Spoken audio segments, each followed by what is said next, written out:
எல்லோருக்கும் இனிய காலை வணக்கம். ஸோ தியானம் அப்படின்னு மெடிடேஷன் அப்படின்னு நம்ம சொல்ல ஆரம்பித்த உடனே பெரும்பாலும் எல்லாருக்குமே வந்த ஒரு இது அப்படின்னா ஒரு அபிப்பிராயம் என்ன அப்படின்னா இது தியானமா மெடிடேஷனா இது ஏதோ நமக்கு இதுக்கு இந்த ஏரியாவுக்கும் நமக்கு சம்மந்தமே கிடையாது. இது வந்து இந்த வயதானவங்களுக்கோ ரிட்டையர்ட் ஆனவங்களுக்கோ இல்லை மனதளவு பாதிக்கப்பட்டவங்களோ இவங்களுக்கு தான் இந்த மெடிடேஷன் அப்படின்ற மாதிரி ஒரு கண்ணோட்டம் எல்லாரும் பெரும்பாலும் இருக்கு.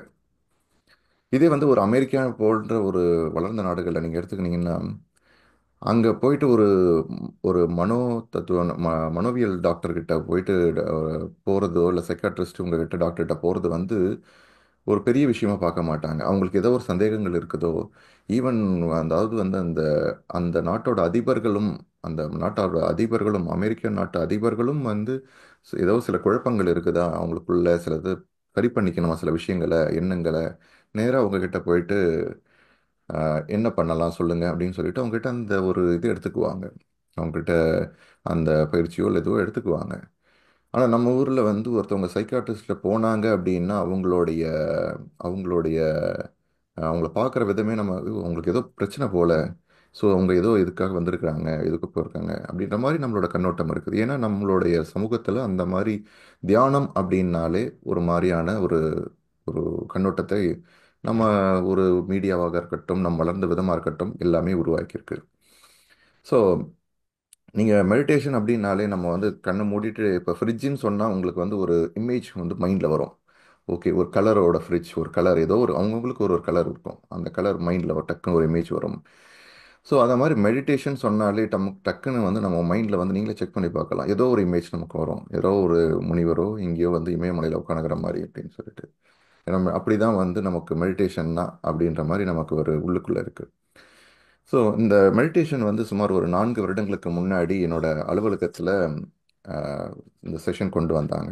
இந்த செஷன் வந்தப்போ வந்து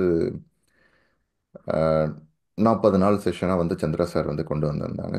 சரி, இது இது நம்ம அட்டன் பண்ணி தானே பார்ப்போம் எப்படி இருக்குன்னு போய் பார்ப்போம் அப்படின்னு எட்டி பார்த்தாள் நான். ஸோ அட்டன் பண்ணி பார்க்கும்போது வந்து பார்த்தீங்கன்னா முதல்ல வந்து தொடர்ந்து 40 நாள் பண்ணணும் அப்படின்னாங்க. என்னோட முதல் ஃபோக்கஸ் என்னோட தேவை வந்து முதல்ல வந்து கோவம் அதிகமாக இருக்கும். ஏகப்பட்ட எக்கச்சக்கமான கோவம் வரும். ஷார்ட் டெம்பர் பர்சன் அப்படின்னு இருந்தேன் நான். சரி, நான் வாழ்க்கையில் எப்படியாவது மாற்றணும்னு ஒவ்வொரு இதுவாக நான் ட்ரை பண்ணேன் நான்.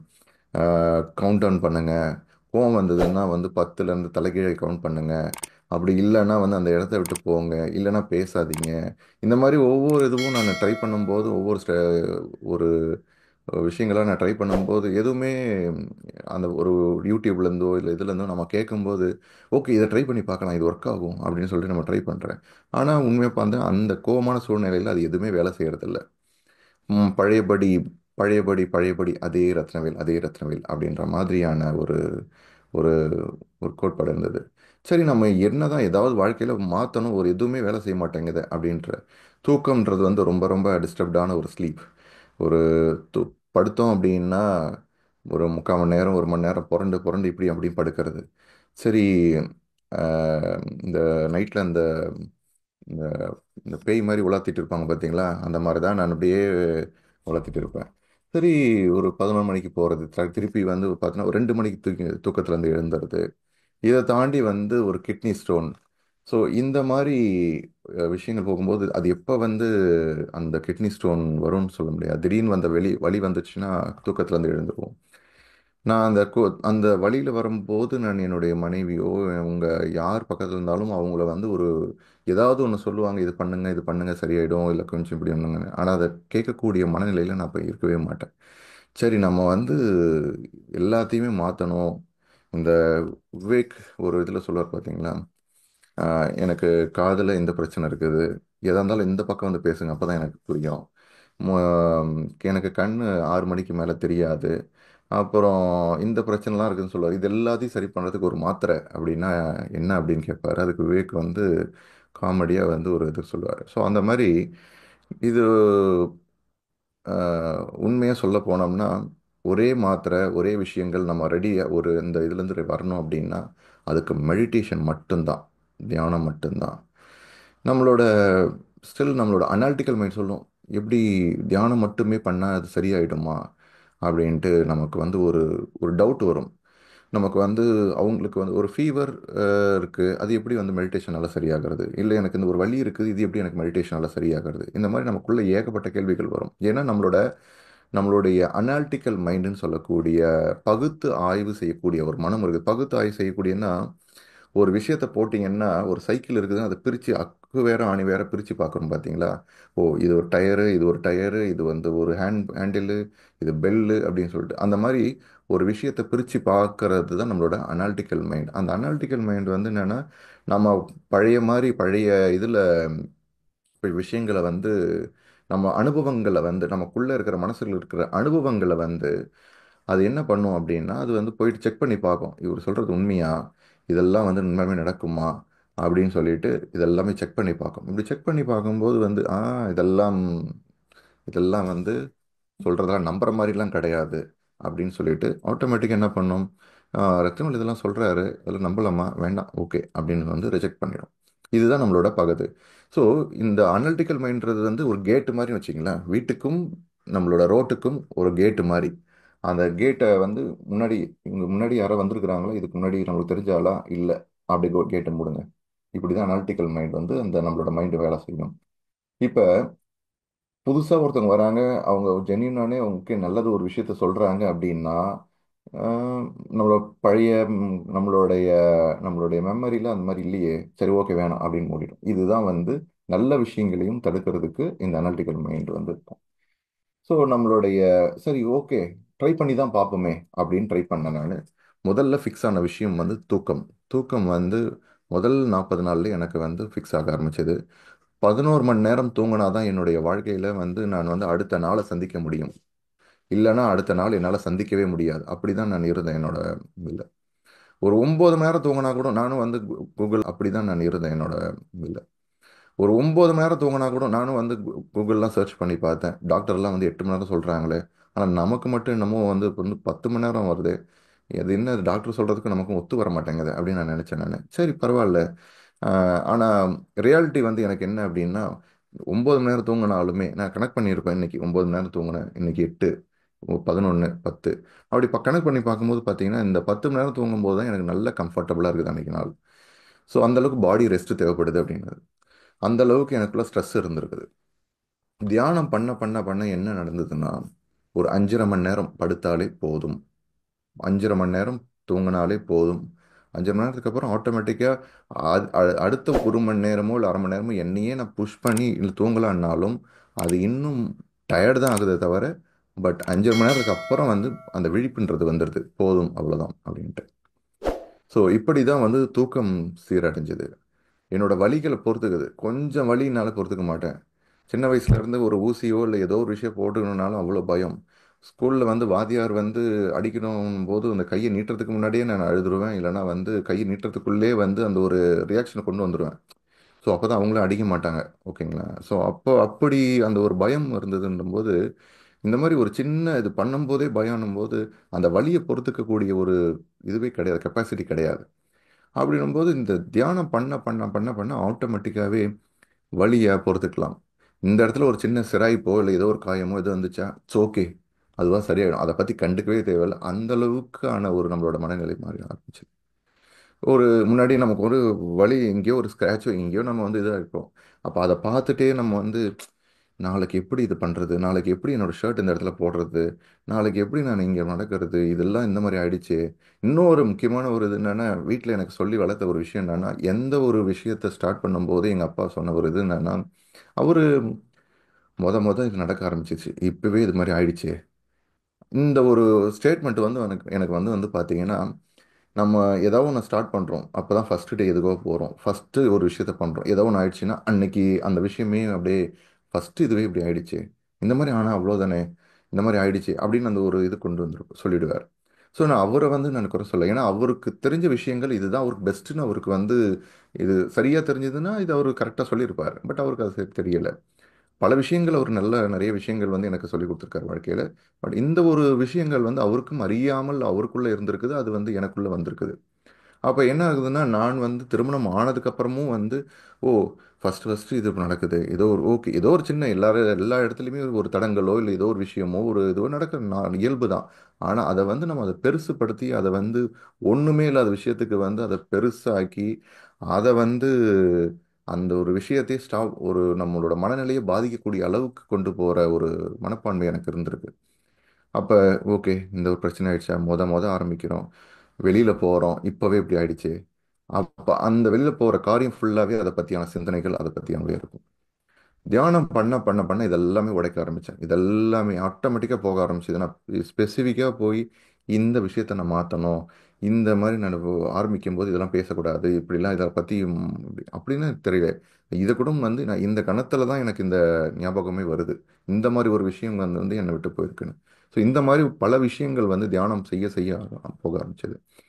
ஆரோக்கியம்ன்றது நேச்சுரலாக வர இயற்கையாகவே எனக்கு வர ஆரம்பிச்சது. தலைவலி, ஃபீவரு, இதுக்கெல்லாம் நம்ம வந்து போய் மாத்திரை வரணும். கோல்டு, ஒரு வாரம் முன்னாடி வந்து பார்த்தீங்கன்னா ஒரு கோல்டு. ஸோ நார்மலாக ஒரு கோல்டு வந்ததுன்னா கிட்டத்தட்ட அப்படியே வந்து ஒரு அட்டென்ஷன் சீக்கிங்னா நம்மளை வந்து கோல்டு வந்துச்சுன்னா நம்மளை அப்படின்னு மற்றவங்க இருமுன்னா மற்றவங்க நம்மளை பார்க்கணும். கண்டுக்காம இருந்தாங்க அப்படின்னா நம்ம திருப்பி இன்னும் கொஞ்சம் ஒரு ஒரு ஒரு ஆக்ஷன் பண்ணணும். அப்பதான் நம்மளை வந்து மற்றவங்க கண்டுக்குவாங்க. ஸோ அப்படிதான் இருந்தால் கோல்டு இருக்கா அது மாதிரி இருந்துட்டு போகட்டும், நம்ம வேலையை நம்ம பார்ப்போம் அப்படின்னு சொல்லிட்டு போயிட்டு இருக்கு. கோல்டு இருக்கு அது அப்படின்றதுக்காக மாத்திரையோ இல்லை இதுவோ நம்ம எடுத்துக்கணுன்ற அவசியமே இல்லை. தன்னைத்தானே ஆட்டோமேட்டிக்காவே வந்து சரி செஞ்சுக்கக்கூடிய ஒரு பக்குவம் வந்து நம்ம உடலுக்கு இருக்குதுன்றது தெரிஞ்சுட்டு அது தகுந்த மாதிரி போயிட்டு இருந்தேன்.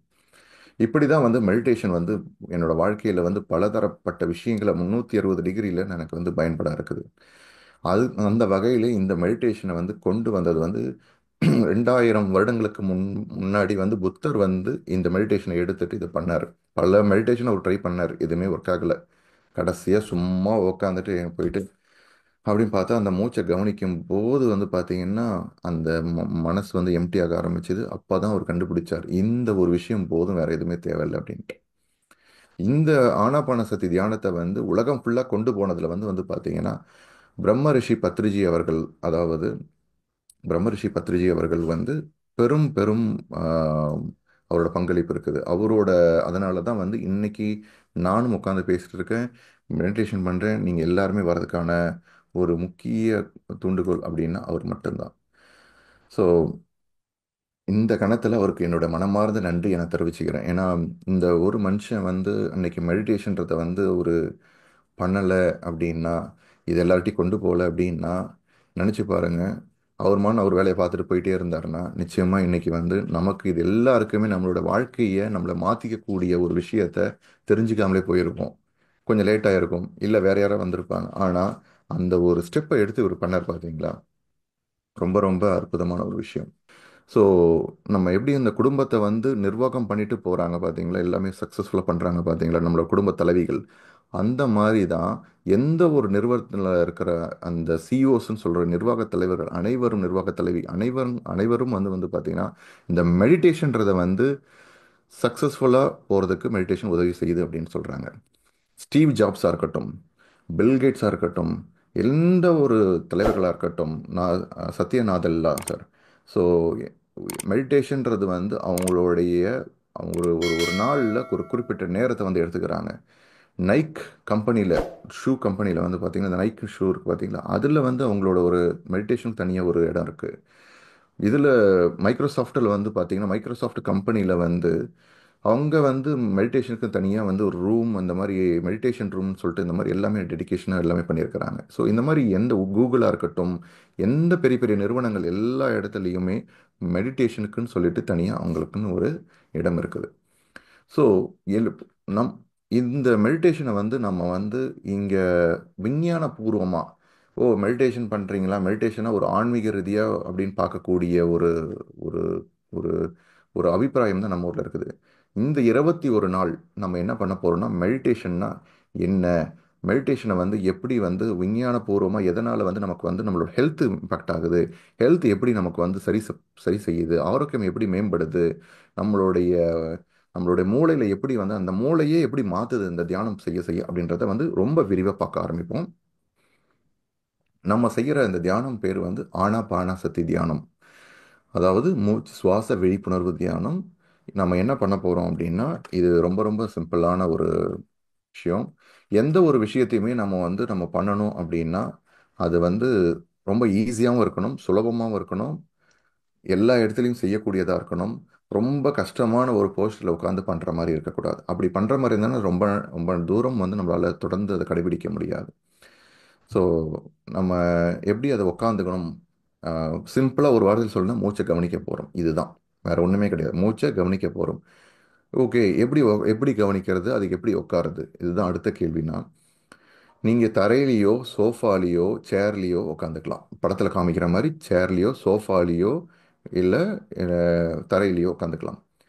தரையில் உட்காந்துக்கிறீங்க அப்படின்னா நீங்கள் ஒரு செவுத்துலேயோ இல்லை நீங்கள் சாஞ்சிக்கலாம். பேக் சப்போர்ட் எடுத்துக்கலாம். முதுகுக்கு பின்னாடி ஏதோ ஒரு தலைக்காணியோ இல்லை இதுவோ நீங்கள் வச்சுக்கலாம். கம்ஃபர்டபுளாக உட்காந்துக்கணும், அதுதான். முதுகு நேராக உட்காந்துக்கணும் அப்படின்லாம் ரொம்ப அவசியம் கிடையாது. இயல்பாக உங்களுக்கு நேராக உட்கார முடியும் அப்படின்னா உட்காந்துக்குங்க. மற்றபடி நீங்களே கஷ்டப்படுத்திட்டு நேராக உட்காந்துக்க வேண்டாம். கம்ஃபர்ட் தான் ரொம்ப ரொம்ப முக்கியம். தரையில் உட்காந்துக்கினீங்க அப்படின்னா நீங்கள் இந்த மாதிரி நம்ம சாப்பாடு சாப்பிடும்போது சமணம் போட்டு உட்காந்துக்கும் பார்த்தீங்கன்னா இந்த மாதிரி நீங்கள் உட்காந்துக்கினா போதும். இல்லை நீங்கள் சேர்லேயோ சோஃபாலேயோ உட்காந்துக்கிறீங்கன்னா காலை குறுக்கா வச்சுட்டு கையை ஒன்றோட ஒன்று கோத்துட்டு நீங்கள் கண்ணை மூடிக்கணும். இதுதான் 3 விஷயம். கண்ணை மூடிக்கணும், கையை ஒன்றோட ஒன்று கோத்துக்கணும், காலை குறுக்க அப்படி வச்சு உட்காந்துக்கணும். இது உட்காந்ததுக்கப்புறம் மூச்சை கவனிக்கணும். எப்படி கவனிக்கிறது? இந்த நுனி மூக்குல இருந்து புருவ மத்திக்குள்ள ஏதாவது ஒரு இடத்த எடுத்துட்டு உள்ள போற மூச்சு வர மூச்சு இதை மட்டும் கவனிக்கணும். மூச்சை இழுத்து விடக்கூடாது. இயல்பான இயற்கையான மூச்சை நீங்க கவனிக்கணும். இயல்பான இயற்கையான உங்களோட மூச்சை கவனிக்கணும். நம்ம பிறந்ததுல இருந்து இப்ப வரைக்கும் நம்ம கூட இருக்கிற ஒரே விஷயம் எது அப்படின்னா, எல்லா இடத்துலயும் நம்ம கூட வர ஒரு விஷயம் அப்படின்னா மூச்சு தான். நாம உயிரோட இருக்கிறோமா இல்லையான்றதுக்கு ஆதாரமே இந்த மூச்சு தான். இந்த மூச்சை மட்டும்தான் கவனிக்கணும். இந்த மூச்சுக்குள்ளதான் அனைத்து விஷயங்களும் அடங்கி இருக்குது. இந்த மூச்சை கவனிக்க கவனிக்க கவனிக்க என்ன நடக்கும் அப்படின்னா, நம்மளுடைய மனசு இருக்கு பாத்தீங்களா? நம்ம மனசுல சராசரியா ஒரு நாளைக்கு 50,000 60,000 எண்ணங்கள் இருக்கு. இந்த 50,000 60,000 எண்ணங்கள் மூச்சை கவனிக்க கவனிக்க அப்படியே குறைய ஆரம்பிக்கும். 60ல இருந்து 50, 50ல இருந்து 40, 40ல இருந்து 30, 30ல இருந்து 20 அப்படின்னு படிப்படியா நம்மையும் அறியாம திடீர்னு ஒரு சில நேரத்துல என்ன பண்ணுவோம்னா, இந்த மனசுல ஜீரோ எண்ணங்கள், அதாவது ஜீரோ தாட்லெஸ் ஸ்டேட்னு ஆங்கிலத்துல, எண்ணமற்ற நிலை, எண்ணமே இல்லாத நிலை அப்படின்ற ஒரு நிலைக்கு நம்ம போவோம். அது சில பேருக்கு சிலக்கான வினாடிகள், சில நேரங்கள் அப்படின்னு சொல்லிட்டு ஒருத்தவங்களுக்கு மாறுபடும். நம்மளோட வேலை என்ன அப்படின்னு, இதுதான் தியானம், வேற ஒண்ணுமே கிடையாது. தியானம்ன்றது என்னன்னா, இந்த எண்ணங்களை காலி பண்றது. எப்படி காலி பண்றது? மூச்சை கவனிக்க கவனிக்க ஆட்டோமேட்டிக்காக இது நடக்க ஆரம்பிக்கும். நம்மளா போயிட்டு எதையும் பண்ண தேவையில்ல. நம்மளோட ஒரே வேலை கண்ணை மூடிட்டு இந்த மூச்சை கவனிக்கிறது தான் நம்மளோட வேலையை, வேற ஒண்ணுமே கிடையாது. நம்ம இப்படி மூச்சை கவனிக்கும் போது திடீர்னு யோசனைகள் வரும். பழைய விஷயங்கள், நேற்று நடந்த விஷயங்கள், முந்தா நேற்று நடந்த விஷயங்கள், இன்னைக்கு செய்ய வேண்டிய வேலைகள், இது எல்லாமே மனசுல வரும். இப்படி எப்பப்பெல்லாம் உங்களுக்கு அந்த எண்ணங்கள் வருதோ, எப்பவெல்லாம் யோசிக்கிறீங்கன்னு தெரியுதோ, அப்பெல்லாம் உங்களுடைய கவனத்தை திருப்பி மூச்சில் விட்டுருவாங்க. வெளியில போதா விடணும். இந்த விக்ரமாதித்தன் வேதாளம் கதை இருக்கு பார்த்தீங்களா? அதே மாதிரி தான். பிடிச்சி கூட்டுன்னு வருவார் முருங்கை மரத்துல இருந்து. திருப்பி போயிட்டு வெளில போயிடும். திருப்பி கூட்டின்னு வருவார், திருப்பி போயிடும், திருப்பி போயிடும், திருப்பி போயிடும். ஸோ இந்த மாதிரி தான் எப்பப்பெல்லாம் வெளியில போகுதோ மூச்சை கவனத்தை கொண்டு வாங்க. வெளில போகுதோ திருப்பி கொண்டு வாங்க. அவ்வளோதான், வேற ஒன்றுமே கிடையாது. கடைசியாக இந்த தியானத்தை முடிக்கும்போது நான் மியூசிக் போடுவேன், ப்ளே பண்ணுவேன், என்னோட கைடன்ஸ் இருக்கும். கடைசியாக அந்த தியானத்தை முடிக்கும்போது உங்களோட 2 கையை எடுத்து போயிட்டு உங்களோட கண்கள் மேலே இப்படி வச்சுட்டு 5 வினாடிகள், 5 4 3 2 1 அப்படின்னு சொன்னதுக்கு அப்புறம் தான் உங்களுடைய கண்களை திறக்கணும். அது வரைக்கும் கண்ணை திறக்கக்கூடாது. நம்ம இந்த தியானத்துக்கு போகும்போது நீங்கள் ஒரு சங்கல்பம் எடுத்துங்க. என்னோட உடலும் மனமும் முழு ஒத்துழைப்பு கொடுக்குது. 2வது, என்ன நடந்தாலும் சரிதான், இந்த உலகமே இடிஞ்சு விழுந்தாலும் சரிதான், நான் கண்ணை திறக்க மாட்டேன், இந்த தியானத்தை முடிச்சுட்டு தான் நான் வெளில வருவேன் அப்படின்னு ஒரு சங்கல்பம் எடுத்துட்டு வாங்க.